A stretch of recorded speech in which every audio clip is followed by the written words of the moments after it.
When I first started the show, my kids were very, very young.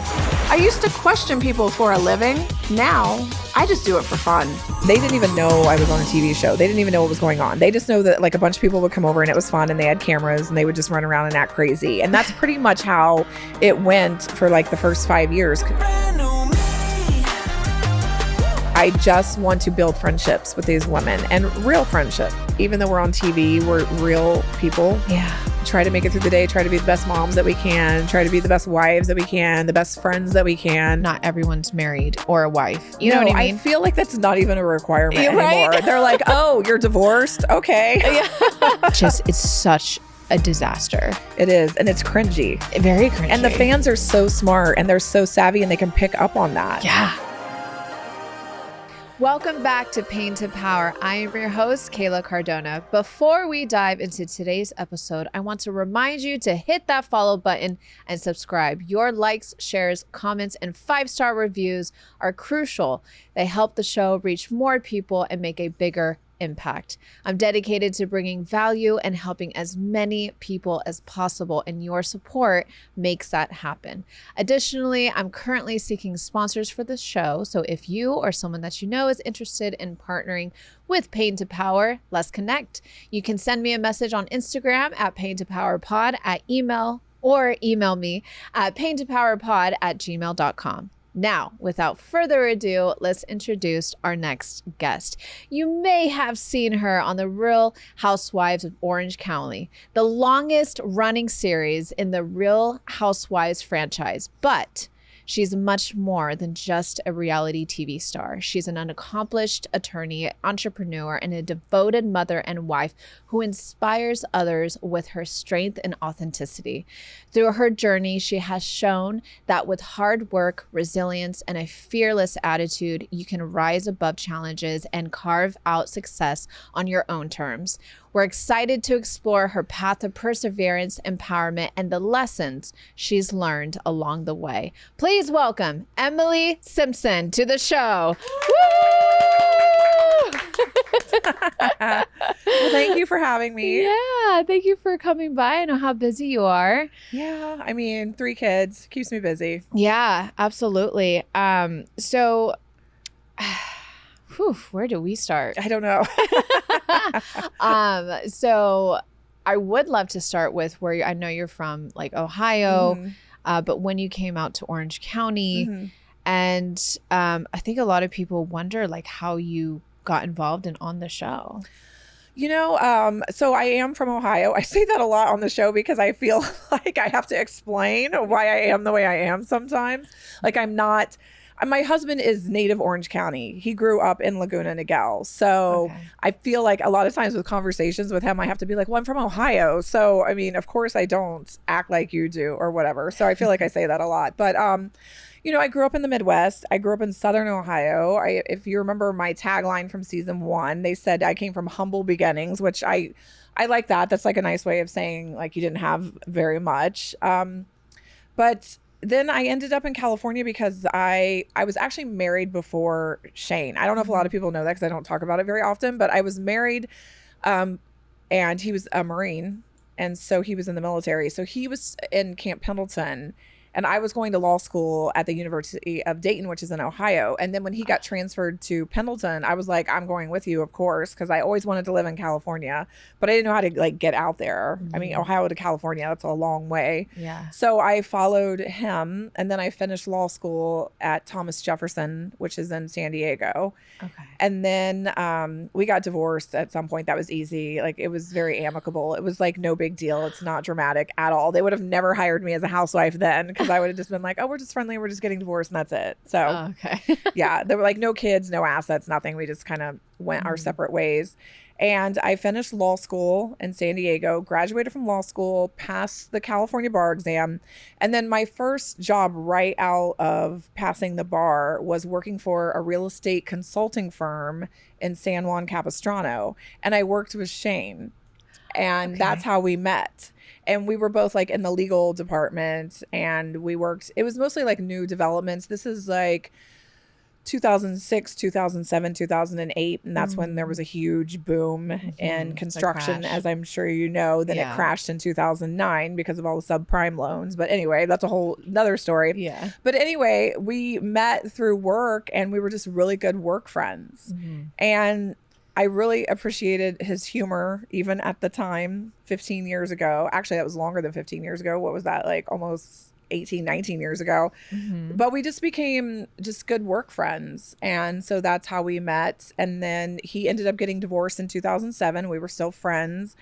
And he asked me to like come to Vegas with him. And then I don't even remember how we got married. Like it was so fast. It was basically like, do you want to go to Vegas? Do you want to get married? I think he asked me over Google Chat. I mean, it was I heard it was over Google Chat. Yeah, it was. It was over Google Chat. It was not like romantic or exciting. And I was like, sure, sounds good.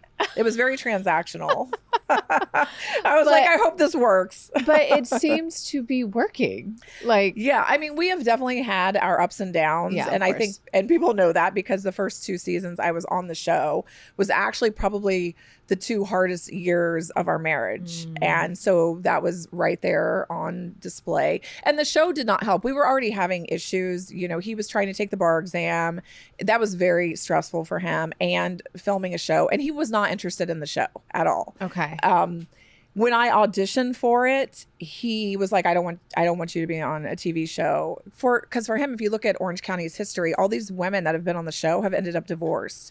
I mean, I won't go through a list of names, but it's a curse. It is. I haven't seen all the seasons, but that's what, but I was born and raised in Orange County, so I hear things. Yeah. And that seems to be the curse. Right. Yeah. So you don't go on that show. Exactly. Yeah. And that was where his head was, because he's very, well, he's very committed to his family. He's very traditional. He's very, he just doesn't want to do something that would be detrimental to his kids and his marriage. So he was not interested. Yeah. But on the other hand, he was like, well, I can't tell you what to do because you're very independent and you're very fierce and you always do what you want to do. But I want you to know, like, I'm not interested. I'm not interested in filming. I'm not interested in the show.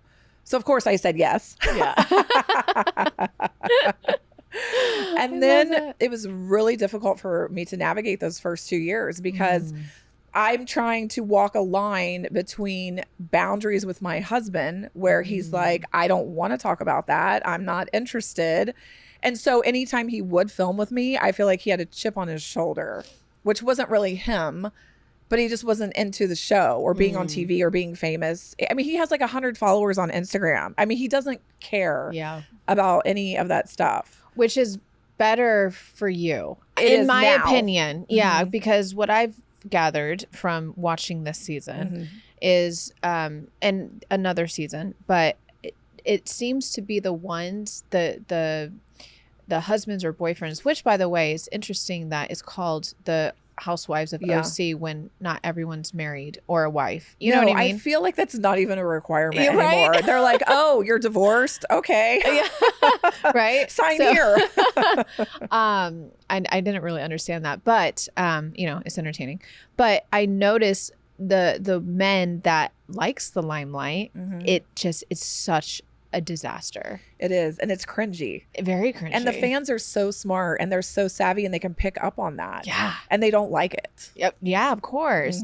So that works for you in your relationship. It does. And at the time when you're in it, like those first 2 years, I could not foresee that it was going to get better and it was actually going to work in his favor. That I think people have a lot of just genuine love for him because they do know that he's not playing to the cameras.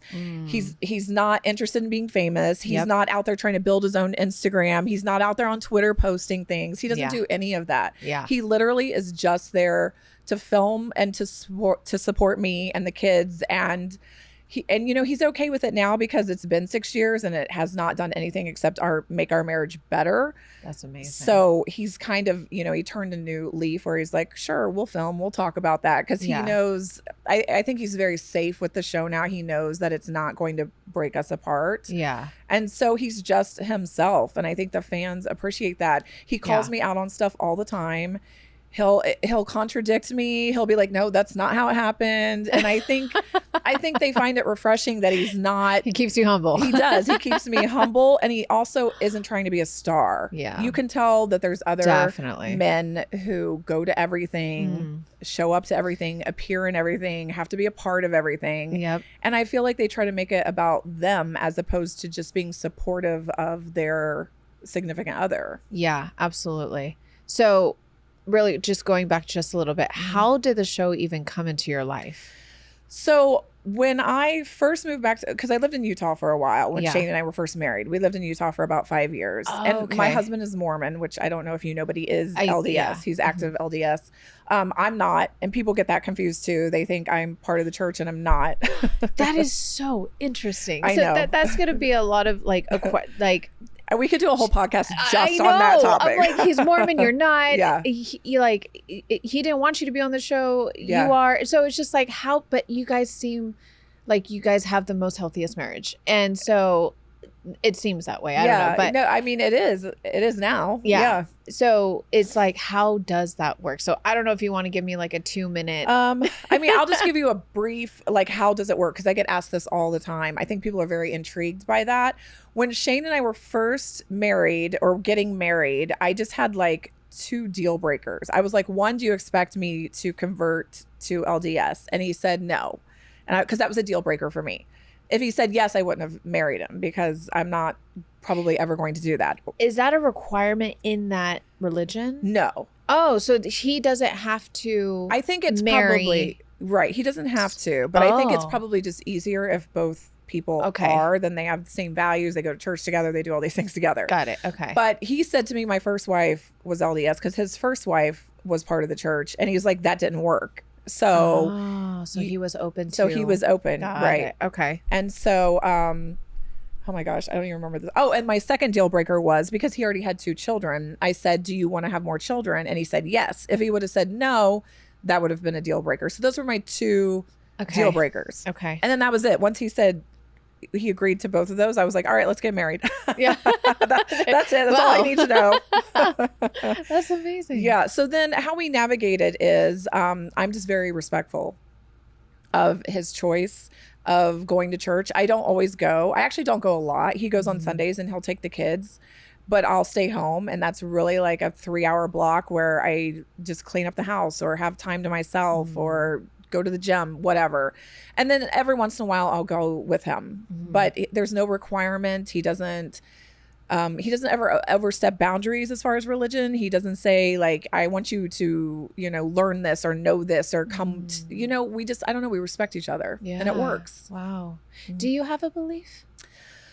I don't have like I'm a certain religion. I wouldn't even call myself a religious person. I don't like the word religion. I guess it's more of the older I get, the more I hope that there's some, larger power out there that exists. I would like to think and put faith in that something happens after we die. I just lost a dog and I like to picture him frolicking in some kind of dog heaven. And, so I think about things like that and I hope that that's the case. Yeah. Yeah. So going back about your husband wanting kids, you had a surrogate. I did. Your sister carried all 3 of them. your children. And it has something to do with health problems. I don't know exactly. We could never pinpoint exactly what the issue was. I had no problem getting pregnant. So when people say, oh, it's a fertility issue, it wasn't really because I clearly was fertile. I could get pregnant very easily. I could just never carry very long. I had multiple miscarriages prior to trying in vitro myself. That's so tough. And it was always early on. It was like 5 weeks pregnant, 7 weeks pregnant, 8 weeks pregnant. And then I did in vitro myself. And I was actually pregnant with twins, a boy and a girl, up until about 4 months. And then I lost them. And so I had every diagnostic test you could imagine, this type of sonogram, hydrosonograms. I don't even remember everything I had done, blood work, everything. And we could never pinpoint exactly what the issue was. So. Wow. I'm really sorry. Yeah, that was also very tough on our marriage as well. So, trying to go through that took about 5 years before Annabelle was finally born. So 4 or 5 years, but that's tough on a marriage to go through that. And also, just to be honest, it's also tough to be married to someone who has 2 children with someone else and then to be going through that, because there were times when, from an honest perspective, it was, I felt resentful at times. It's like, why is this happening to me? Why can I not, carry a child? Why is this not working? Am I never going to have children? Yeah. I mean, it was really difficult. Wow. Oh, I can't even imagine, but bless your sister. Yes. Wow. Mm-hmm. Good for her. Mm-hmm. That's amazing. Yeah. Are you done with having children? Yeah, I mean, I'm 48 now. There was a period of time when, right after my boys were born, I was 39 and we had 3. So there was Annabelle, Luke, and Keller. And I did push Shane for a little bit for having a 4th. I don't know why, but I was just always like, I wanted to have 4 kids, 4.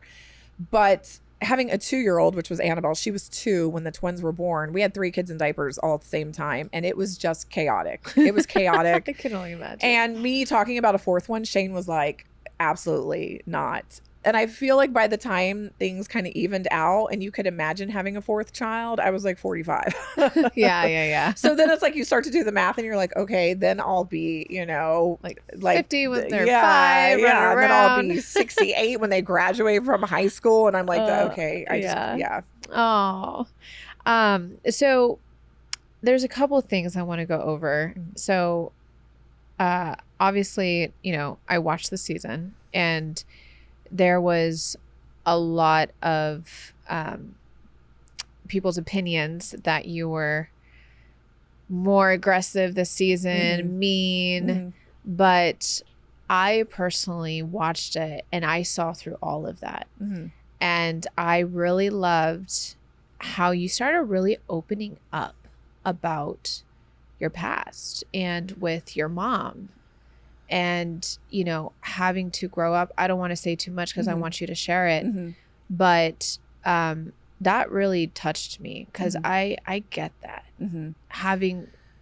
but if you would like to kind of share that a little bit more. I think, well, first of all, I think when someone says you're mean or aggressive, like I can be aggressive. I wouldn't say mean because I think a mean girl or someone that would be considered a mean girl is someone who's consistently tearing people down, calling them names, trying to make themselves feel better by putting other people down. And I think there's a huge difference.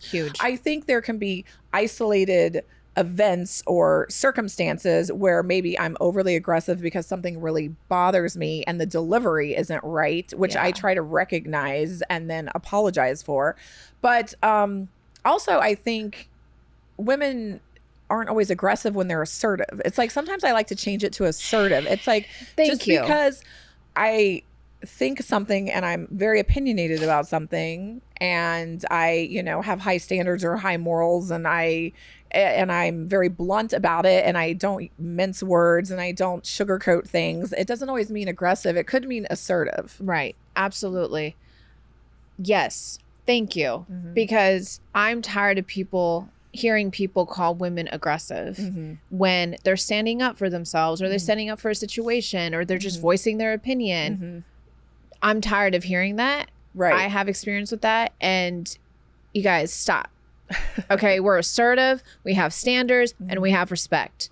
Okay. Stop calling women aggressive. Thank you. We're going to put a little note right there. Okay. Yeah. Thank you. So anyways, I was like, so for me, it was like, okay, well, let's rebrand Emily from aggressive to assertive because assertive means you're confident. It means you're confident in your opinion. And it means that you see a certain situation in black and white and there isn't any gray for you. And you stand by what you say. And there's nothing wrong with that. There's nothing wrong with being an assertive woman who takes a stand and has an opinion about something. Amen. So did you all hear that? Okay. Quit calling me aggressive. It's assertive, damn it. Exactly. So, but again, everything that you brought up on the show, I was just like, okay, so I can see what she means. And I really, really loved, like I said, how you opened up so much about that. Do you want to kind of share a little bit more about? Yeah. And I'm sure you're talking about that scene with Shane where I just talk about like how I grew up and why I sometimes act the way I do, or act out, or I'm assertive or aggressive or whatever you want to call it. Assertive, right? We just established assertive. When I had that conversation with Shane, I didn't even know what I was going to talk about. I'd been really emotional, and it comes from a place of, because I try to be self-aware and try to work through things. And I grew up in Ohio. I grew up with a single mom. My dad left when I was young, 6, and my sister was 3. And my mom never handled it well. She was never able to come out of that and be the mom that we needed. It was like my dad left and her whole world shut down, and she shut down, and she had to get a job, and she worked minimum wage, and it was very difficult to make ends meet. Yeah. So as a child, I heard lots of times about how we can't afford that. We can't afford that. Your dad left us with no money. Your dad doesn't pay. Your dad this, your dad blah, blah, blah. And I grew up just thinking, well, why can't you be a mom? And why can't you make more money? Yeah. Like, why is it always somebody else's fault? It was a very victim mentality my entire childhood. And I am so, I don't even know how to say it, but that type of mentality, the constant victimhood is, I can't stand it.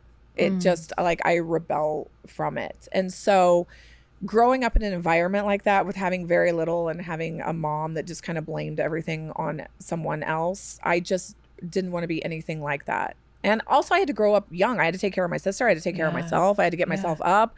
Like I talked about, I think not having lunch money. We didn't have lunch money. And then if I didn't have lunch money, I was either on the free lunch program, which was so embarrassing as a child.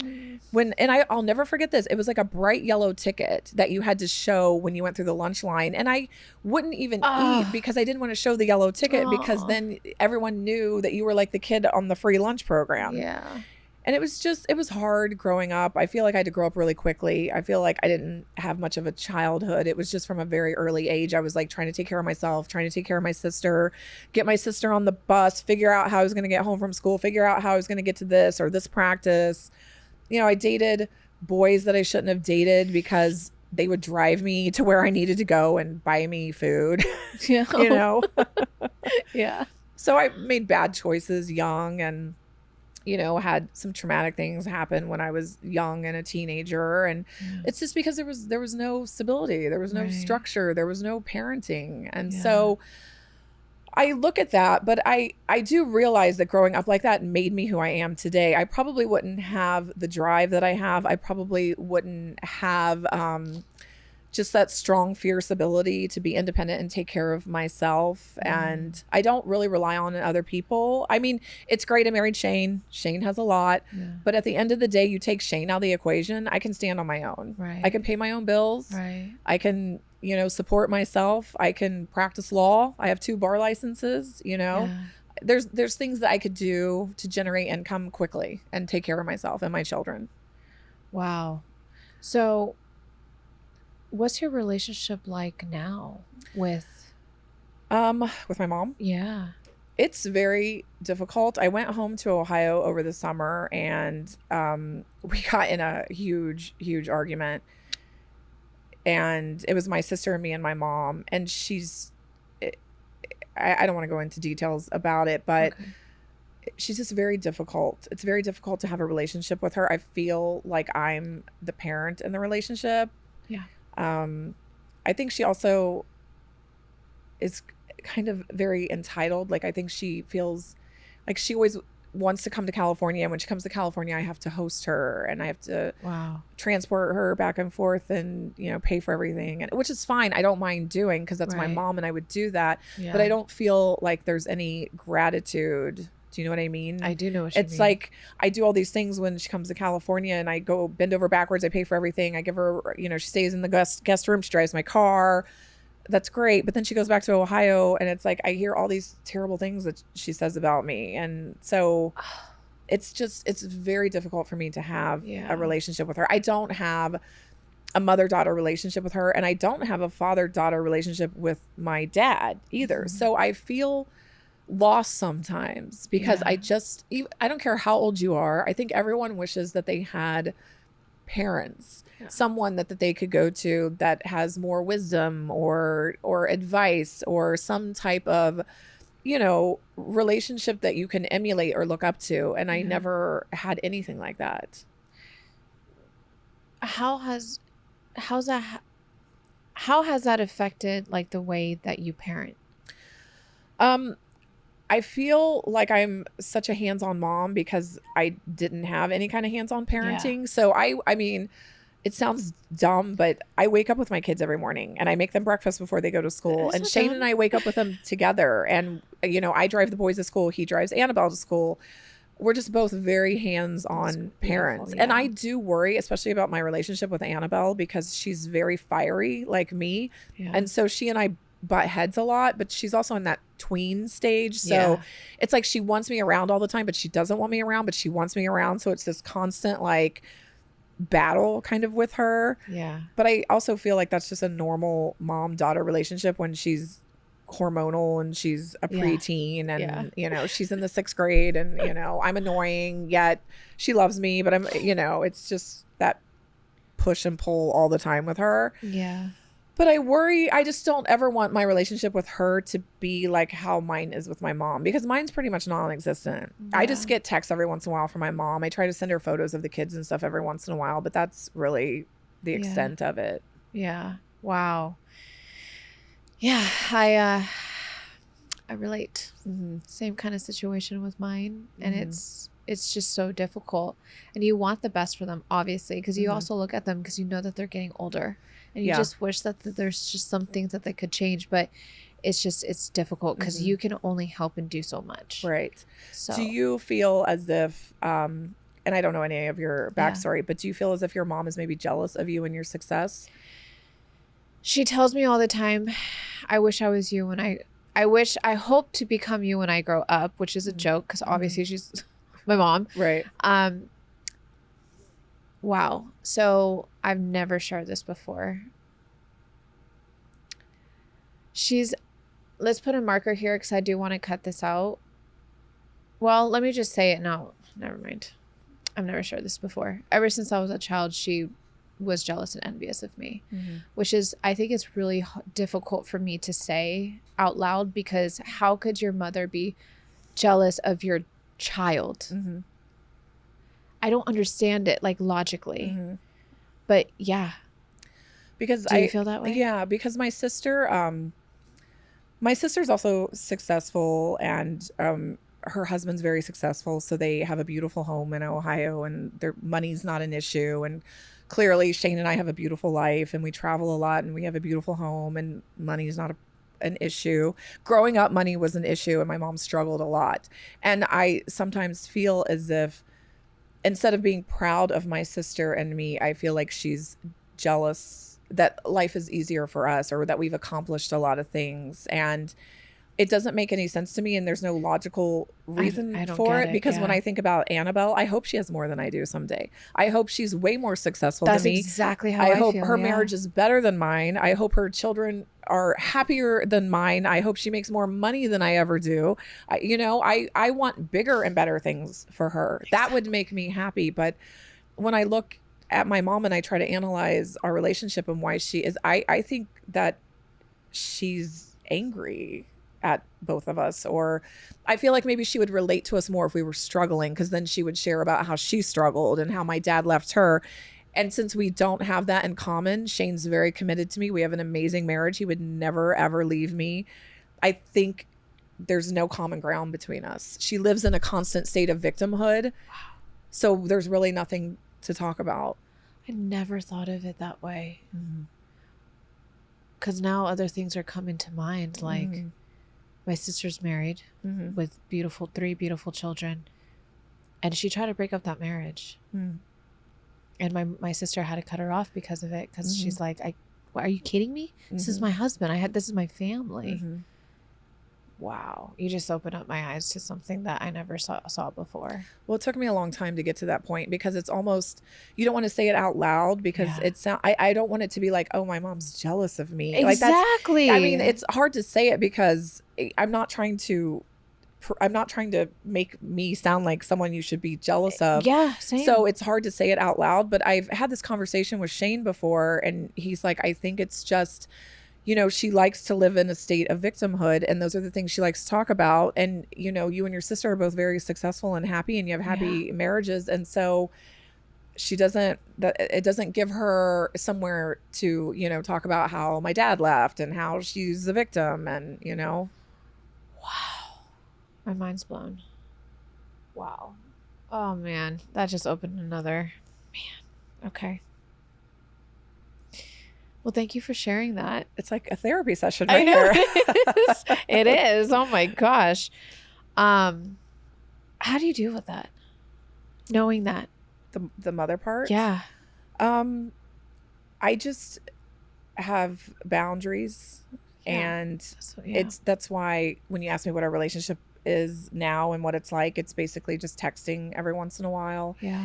And when I do go to Ohio, I stay with my sister and I will see my mom, but it's like, okay, we'll have coffee and I'll meet her and we'll sit and have coffee. And I keep conversations very simplistic and we don't talk about anything deep. I've learned not to talk about the past because her rendition of what happened is completely different than my sister and me. So there's no point.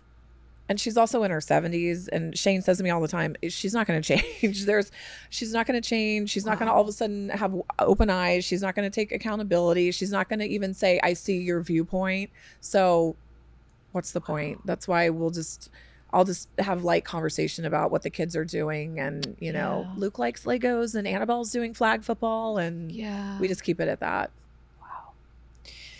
And also the guilt thing is a big thing, which you mentioned earlier. My mom's in her 70s. Yeah. And I don't want to be the reason that she's sad or upset, Mm-hmm. So why bring up things like that? Why harp on things? I just try to keep the conversation light, not going to anything deep, and just keep it even keeled. And Yep. That's what I do now. So I have to, again, it's like you said, it's very difficult to have a relationship with her. Mm-hmm. She makes it difficult. But anyways, we're gonna move on. Okay. I would like to cover this topic. Obviously, you've gotten a lot of press about it and people talking about it. And I think it's important to cover this on my show because I had another guest on the show, as you know, Alexandra Harper, and we spoke a bit about body shaming. But she's on a different end of the spectrum, and she got a lot of hate till this day. I'm talking thousands of comments on her posts, calling her anorexic, Amazon anorexia hashtag, like all these like I never seen anything like it. It's crazy. And so it was really hard. Like, she takes it very well. Don't get me wrong. She takes it well. But I just, seeing that just made me really see what it's like, how people on the internet are so conniving. Well, it's sad. It's so disgusting. sad. It's actually So disturbing because we talked a little bit earlier about how, she's obviously on a show. I'm on a show.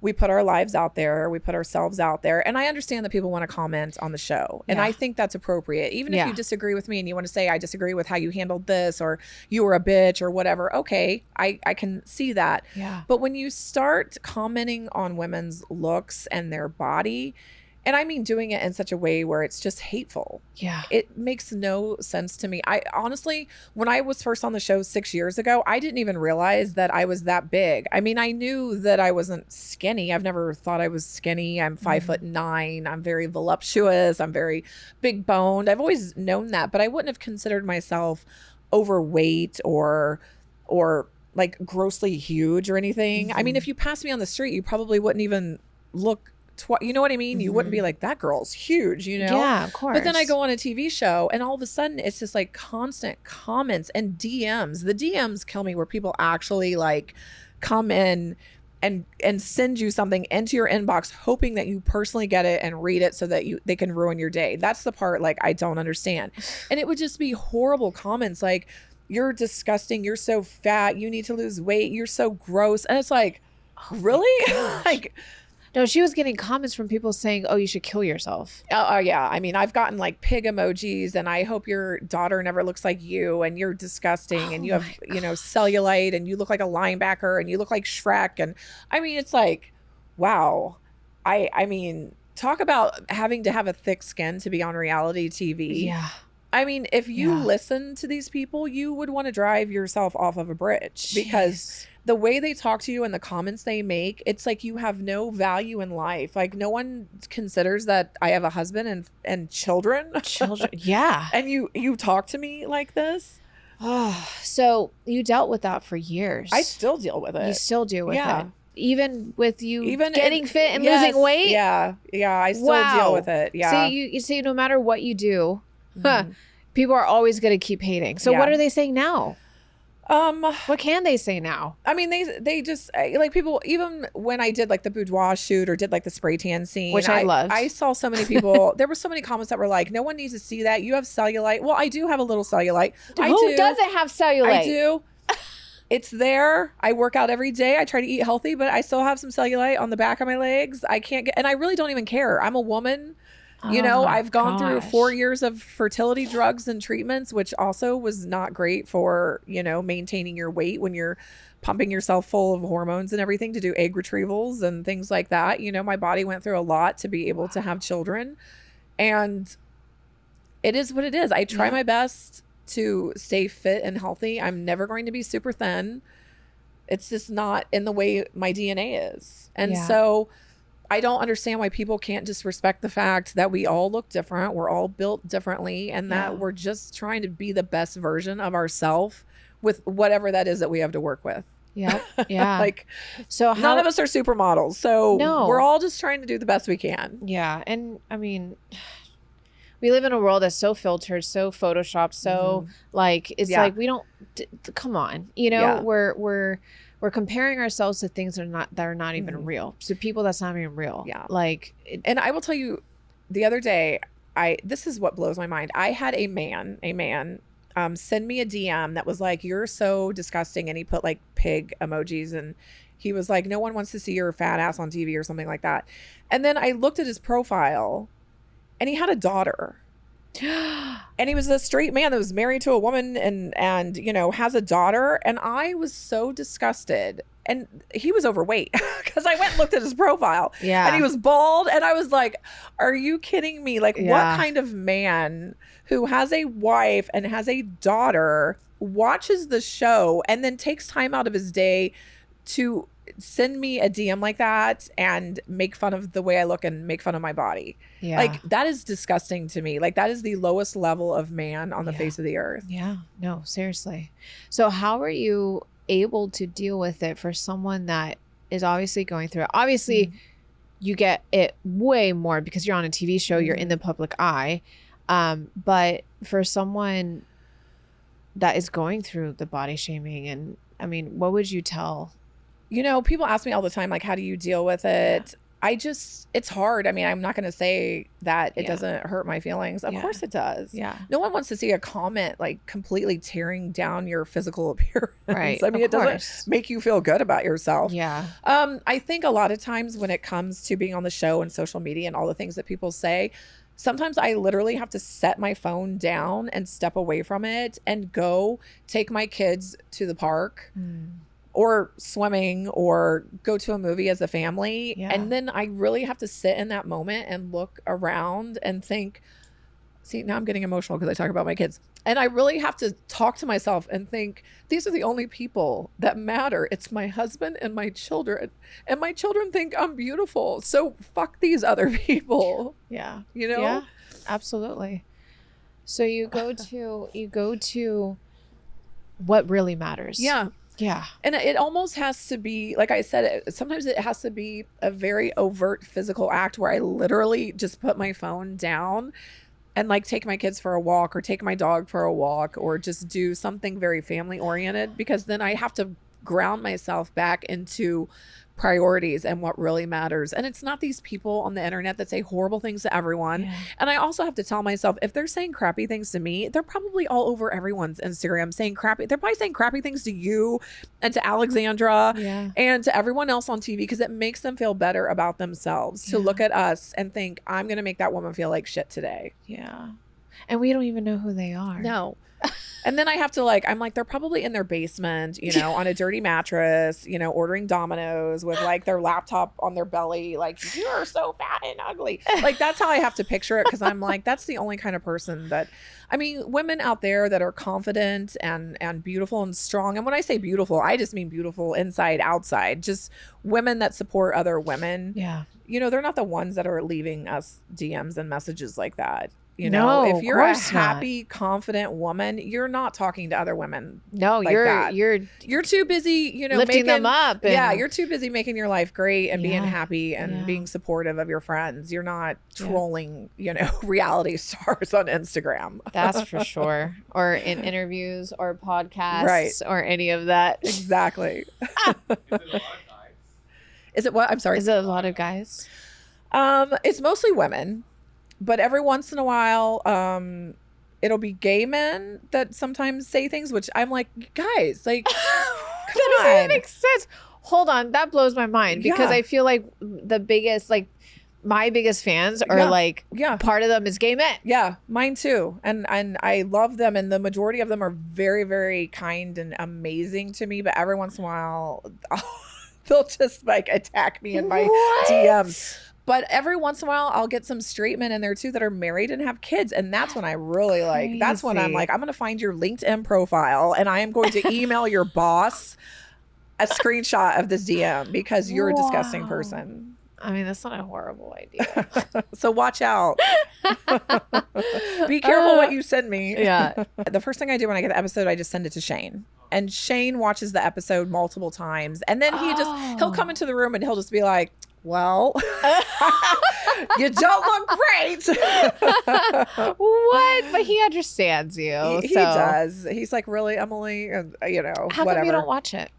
I never have. And obviously, I know what's going on. First of all, I was there, or also I see it on Instagram, so like the clips that people like or they reproduce or they post, I see that because I'm on Instagram, so I'm scrolling and I'll see it, and I see what people say or what they comment on my own Instagram, so I get a feel for what happened and what people are saying, but I don't sit and watch an entire episode.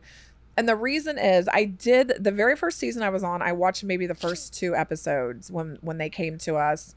And it was so difficult for me. I don't like to look at myself. I find myself to be very self-critical. Like, why did I wear that? My hair looks bad. I can't stand my voice. I look fat.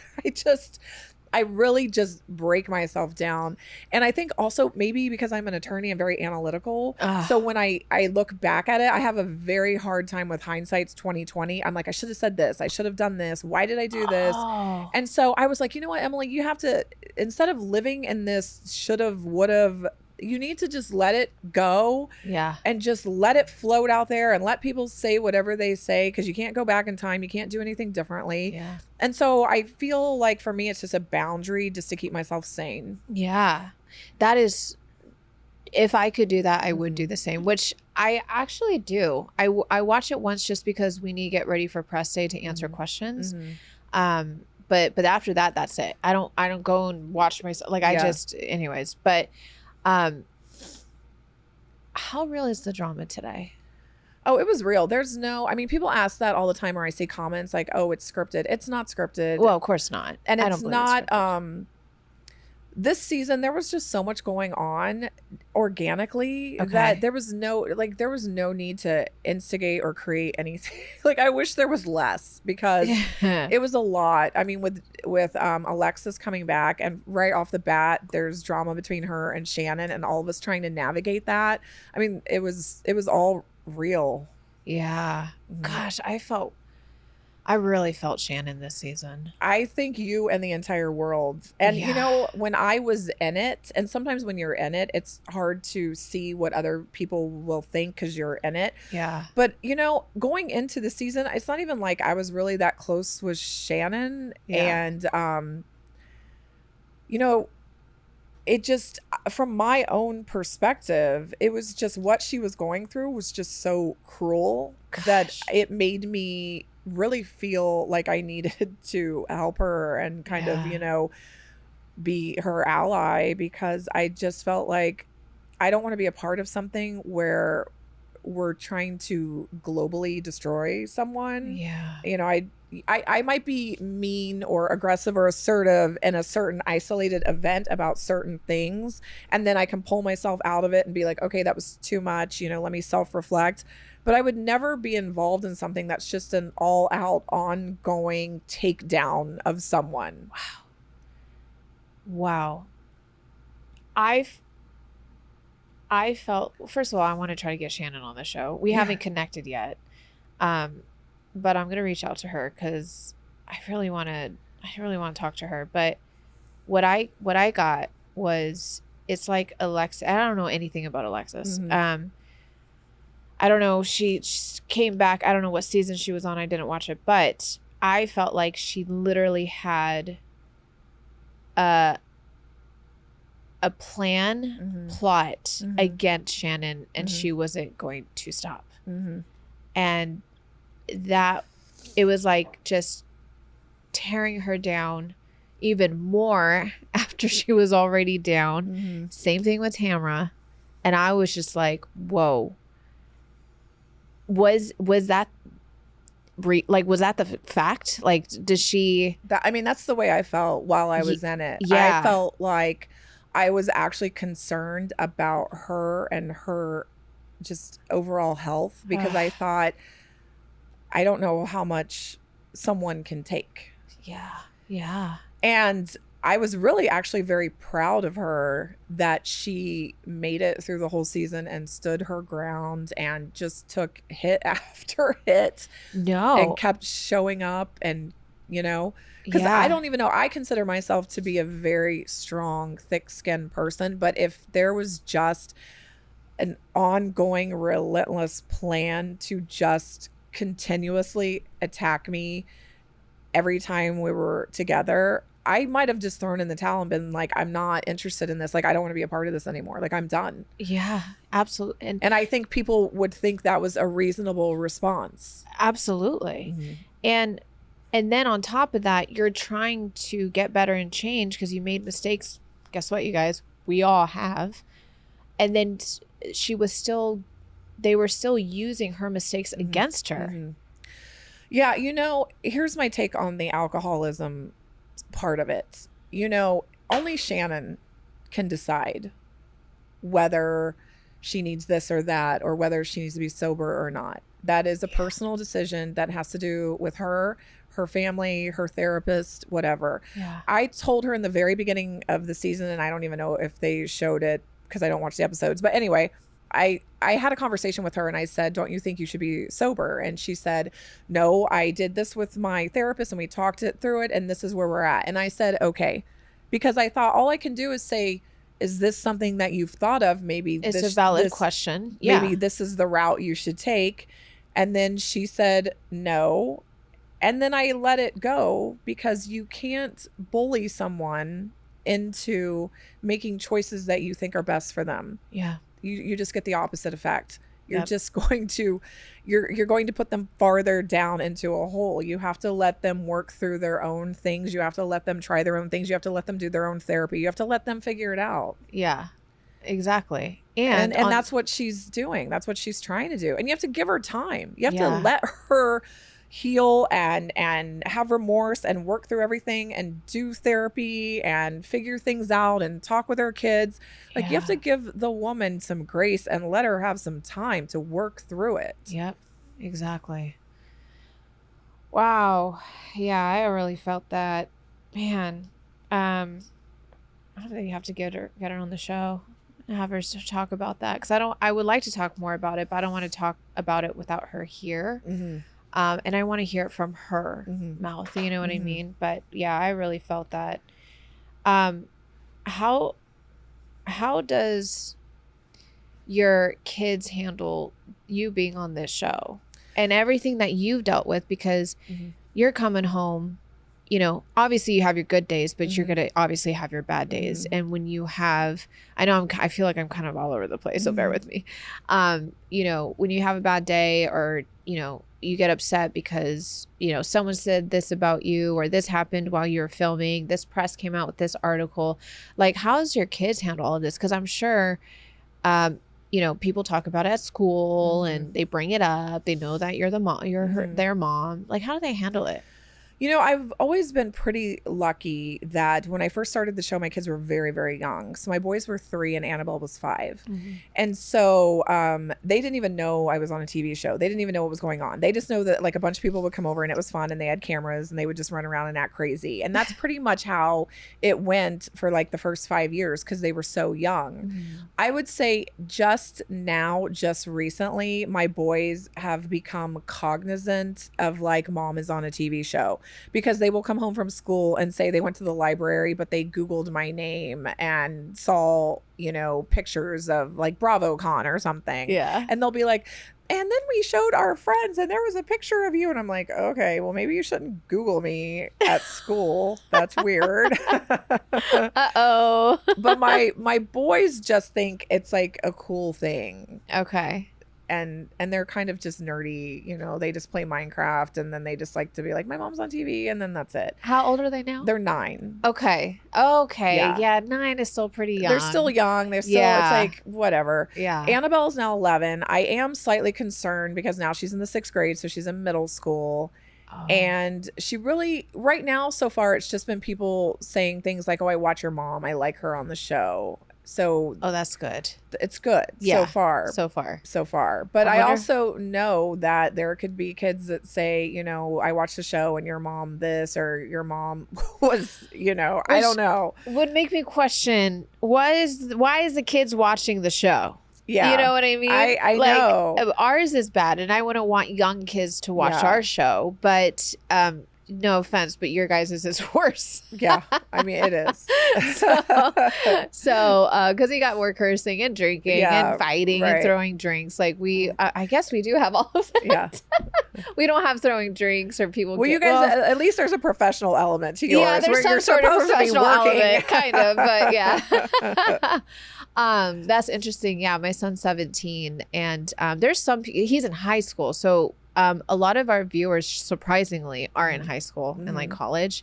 So he does like now like have been getting it, but his teachers are like, I love your mom. And I'm just like, yeah, did you get teachers? It's the teachers. It's the teachers. Yeah. That's funny. Yeah. Because my boys' teacher last year, she ended up with my cell phone number somehow. Maybe one of my boys gave it to her. So then she would text me all the time and tell me stuff about the boys, which actually worked out great for me because anytime like one of them was sick or needed to go home or there was an issue where they forgot a water bottle, or she would just text me and I'm like, this is so much easier than going through the front office. Oh my gosh. I was like, this really works great. Wait, hold on. I need to do that. Oh man. So gosh. So you've been on the show for 6 years. Are you an active attorney? No. Now the first 2 years that I was on the show, I did practice law at the same time. Okay. By the time I got to the 3rd year on the show, it was really hard for me to do both. And it's because there's so much time. Not only do you film the show, but then when the show airs, you do press and you do Watch What Happens Live. And then there was BravoCon and there's always all this traveling. And I was constantly saying, I need to take these 3 days off. I need to take these 3 days. I need to take this week off. I need to take, you know, in the 4 months we're filming, I maybe showed up to the office 1 or 2 times. And then it was just, I felt like it was getting to the point where they never told me I had to leave. I could still continue to work there. But for me, everything I do well and I do with 100%.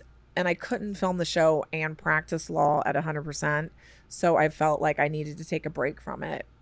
Do you feel like being an attorney, like being by the book, professional, analytical, all of that, and then you got the show where you know your tops are being taken off and on. Do you feel like that had something to do with you kind of leaving practice? Oh, you mean trying to be able to Do- make them coexist? It's two different worlds. Yeah. It is two different worlds. Yeah, and I do feel like I still use my legal skills on the show As you because should. I have to narrate what's going Yeah. on and like explain it because there's always something legal going on the show. I mean, it's just, Shannon's getting sued this season, and it's crazy that I'm constantly having a legal conversation, even though it's a show that doesn't really have anything to do with, legality. Well, it does now. So Yeah. Okay. So you're still obviously using your skills, but living those two different worlds, was it hard to? It was hard. And also it was just, when you're practicing law, you have to stay on top of a case. And if I'm not able to go into work, then, I'm not zealously advocating for my client. And so I felt like I had to take a step back from it because I couldn't do it and film the show at the same time. Yeah. Through all this experience, what do you feel like has been the biggest lessons for you? And I'm sure there are tons. I think there's so many lessons that I've taken away. First of all, I feel like the show has been a tool to help Shane and me navigate our marriage and make it stronger. Instead of it breaking us apart, I feel like it's really brought us together. I think you can self-reflect. I think I'm better on the show with him. I think he keeps me grounded and humbled. And, he tells me all the time how I'm an average, ordinary person. I am not a star. Oh my gosh. Well, first of all, you are. You're a star. But it's so funny the way he does it. He's just like, oh, you thought they knew who you were, but they didn't because you're not that great. Or like he'll make funny comments like that all the time. And, I do feel like our priorities are in check because of, like marriage first, kids, all those things come first, then the show. The minute that it affected our marriage or affected my children, I would walk away. Luckily, I haven't had to because it hasn't negatively impacted them or my marriage in any way. So I love that because not a lot of reality stars can say that. Mm-hmm. How do you think it has helped your guys' marriage? I think you can use the show in one of two ways. I think a lot of women go on the show and I think they end up getting divorced because they go on the show and I think they get a big head. Yeah. I think they go on the show, they're on TV, they get recognized when they're in public. I have men DM me every once in a while that are like, let's hook up. I just block them. Yeah. But, maybe other women are like, oh, like men are attracted to me. I could do better than my husband. I'm a star. I'm on TV. Wow. And I think women get a big head and think that they can do better. And I'm not saying that about anyone in particular. Yeah, I'm just saying there's a lot of divorces that happen on reality TV. And maybe that's one of the reasons is that people think, oh, I'm a star now, I could do better. I just always thought Shane's pretty great. And the grass isn't always greener on the other side. Yeah. And that we're better together. And so I really use the show to showcase that. And, sometimes I think, oh my gosh, they're going to fire me because Shane and I are so normal and we have such a good relationship. And I feel like everyone else is like a shit show. And I'm like, I don't know. Like maybe they're just going to be like, you guys are way too normal for reality TV. But then, maybe you just need that balance sometimes to make a show successful. You do need the salacious, crazy stuff going on over here, but you do need, and Heather and Terry are very stable too. Like I look up to their marriage. Oh yeah, they're that's very right. stable. I They have an like amazing marriage. The relationship. Yeah, they have a great relationship, very respectful with each other, very funny. They're fun to be around. So, I think you need that side of it too. Yeah, absolutely. Wow. Would you say that the show accurately showcases each personality? Yeah, I would say so, but obviously they pick and choose what they use, and I think it's like, maybe you become a caricature of yourself almost. Okay. Especially, Shannon has a lot of other aspects, but clearly she's neurotic, and Tamara has a lot of other aspects, but clearly she's the villain. And sometimes it's like you pull those things because that's who that person is. I see. And I always felt like I was much deeper than what actually gets shown. There's a lot of things that go on in my life that's just not even put out there. We have a blended family. Shane's oldest daughter just got married. His other daughter, Chanel, just graduated from high school and is going to college, but like none of that's showcased on the show. Yeah. And so there's this whole life I have and this whole aspect of children and parenting that doesn't even, get brought up on screen. So yeah. Yeah. But do you feel like it's better that way, that is off screen?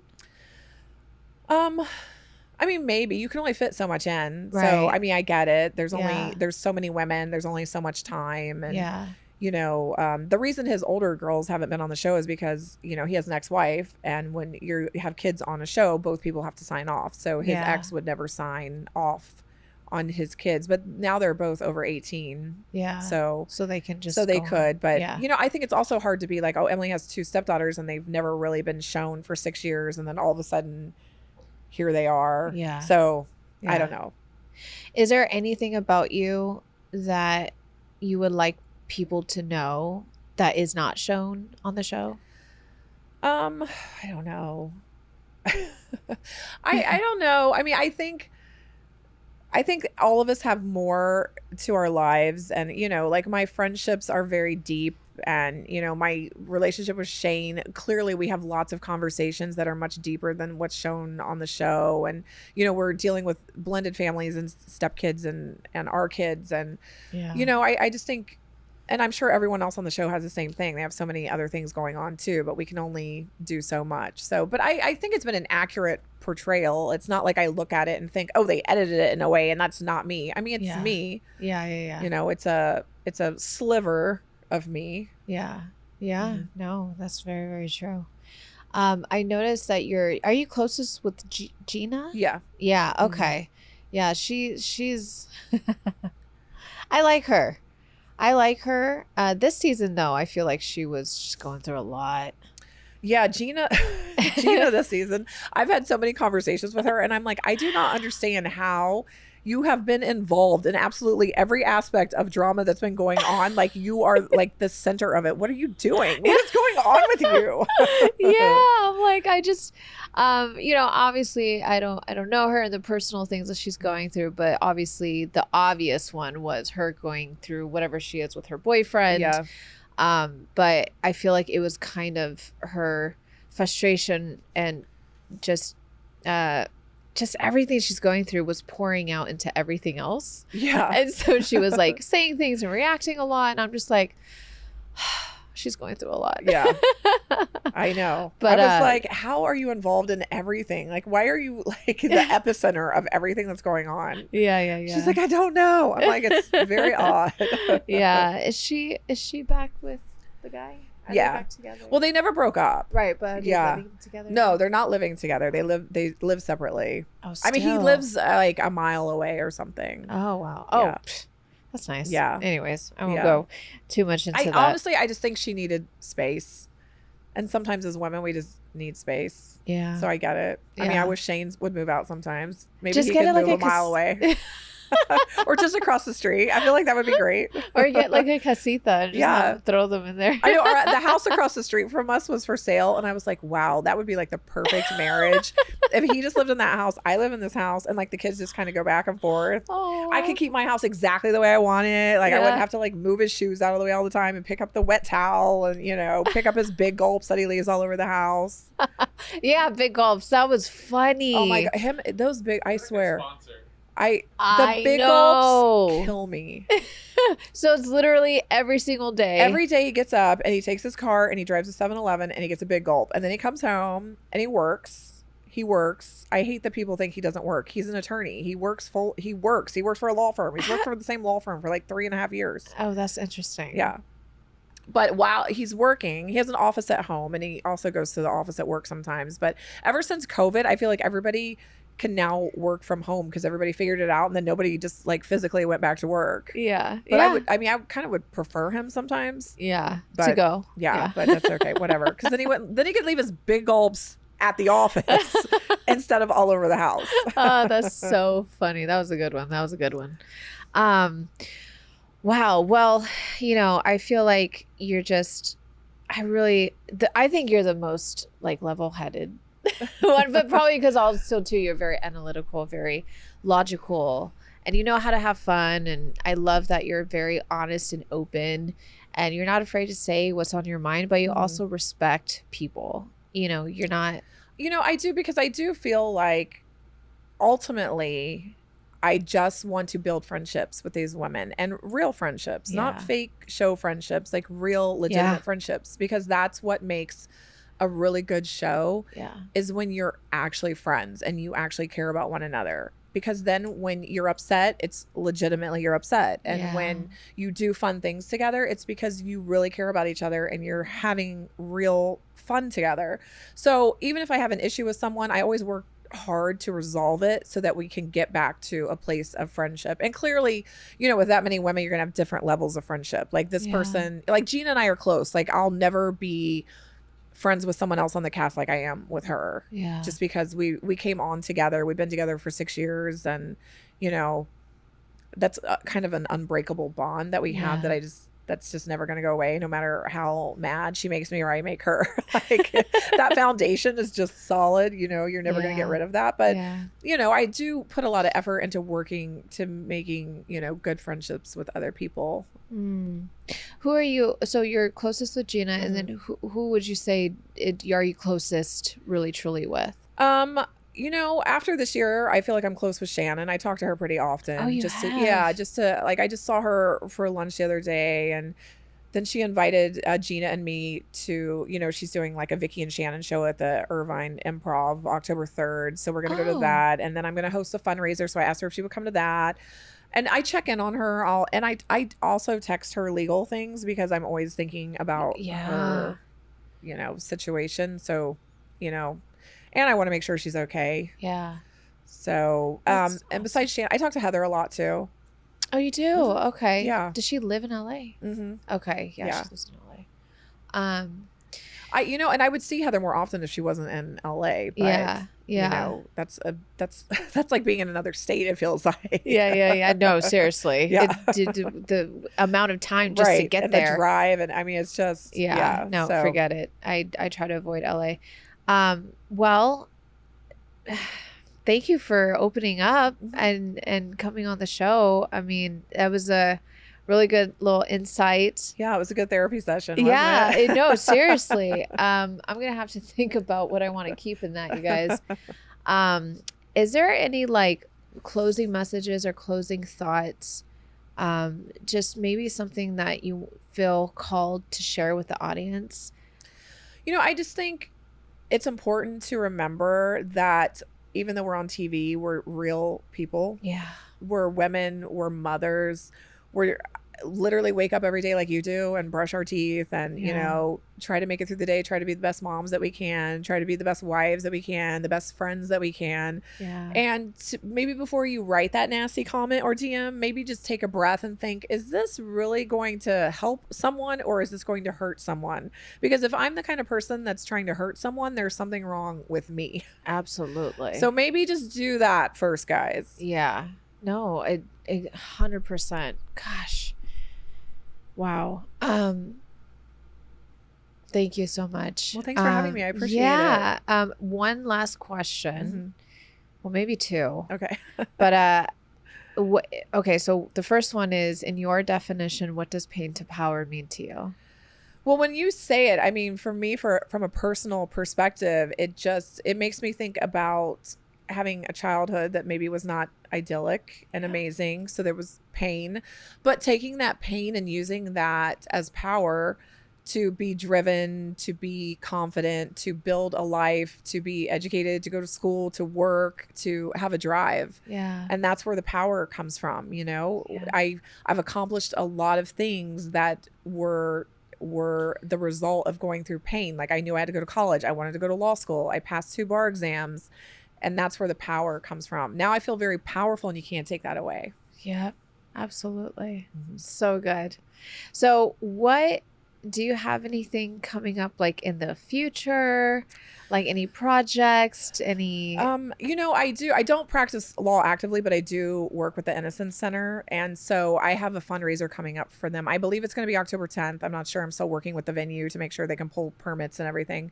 But that will be a fundraiser and I will invite you. And it will be in Orange County, not in LA. Good. Oh my gosh.